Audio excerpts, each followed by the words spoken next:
वंश गर्ग जी वृंदावन से। राधे राधे महाराज जी। महाराज जी, नेत्रों के ब्रह्मचर्य हेतु मार्गदर्शन करें। नेत्रों का ब्रह्मचर्य क्या है और इसको कैसे धारण करें?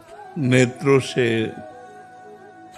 गलत दृश्य ना देखे हैं हम। जैसे व्यभिचार संबंधी दृश्य है ना, जो गलत भावनाएं हमारे अंदर उत्पन्न करते हैं, सबसे पहले हमें अपने नेत्रों को इससे बचाना है।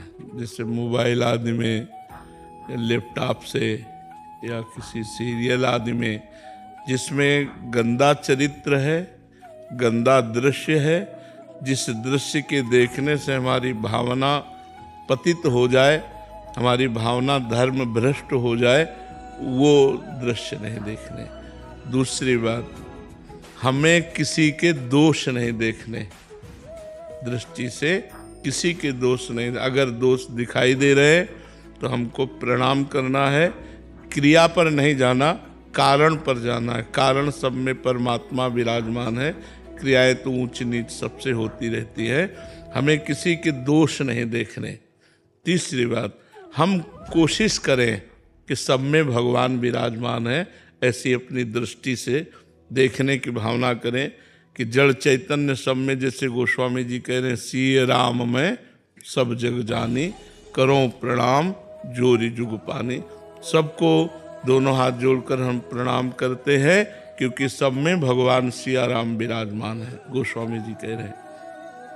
तो हम अपनी दृष्टि, हमारी जो दृष्टि है वो पवित्र तभी होगी जब भगवत दृष्टि हो जाएगी, सब में भगवत दृष्टि हो जाए।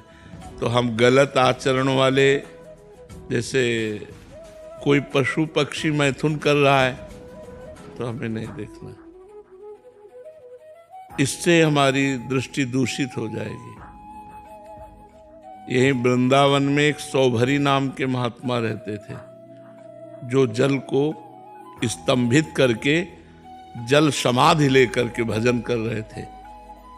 तो समाधि से उनके नेत्र खुले तो उन्होंने देखा मछली मैथुन कर रही है। हर जीव में होता है, बस उसका मनन होने लगा। जो देखा जाता है उसका मनन होता है। मनन हुआ तो उनको लगा क्या समाधि से भी बढ़कर सुख है, एक बार देखना चाहिए। चाह पैदा हो गई, नहीं मैं भी भोगूं, ऐसी चाह पैदा हो गई। अब वो ऋषि थे, सामर्थ्यशाली थे, सीधे उठे और राजा उस समय चक्रवर्ती सम्राट मानधाता थे। मानधाता के पास गए और कहा, अब सामर्थ्यशाली ब्रह्म ऋषि ऐसे कोई राजा से ऐसे कोई साधारण बात कर सकता है क्या? उन्होंने कहा अपनी पुत्री प्रदान करो। तो वो भी बड़े प्रवीण थे कि ना कहता हूं तो शाप दे देंगे, और हाँ कहता हूं तो कहा महलों की राजकुमारी, और कहा उनके शरीर से मछली जैसी दुर्गंध भी आ रही थी, क्योंकि जल में समाधिस्थ रहते, हड्डी हड्डी शरीर में। तो 50 पुत्रियां थी। तो उन्होंने कहा महाराज जो तुम्हें पसंद करे उसे स्वीकार कर लो। बोले आदेश करो। महल में आदेश किया कि महाराज सौभरी ऋषि पधार रहे हैं, जो राजकुमारी उन्हें पति रूप में वर्ण करना चाहे वो स्वीकार कर सकती है। महाराज सौभरी ने रास्ते में अपना ऐसा रूप बनाया, और तपस्वी थे, कि 50 मोहित हो गई।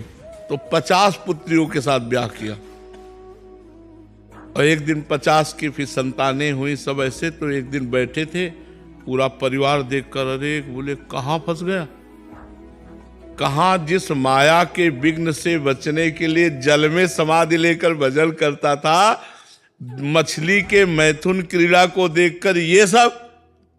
तब उन्होंने लिखा, संगम तजेत मिथुन व्रति नाम मुमुक्षु सर्वात्मना न विसजेत बहिरिंद्रियाणि एकश्चरन रहश्चित्त मनंत ही से युंजीत तद्व्रतिषु साधुषु चेत प्रसंगा।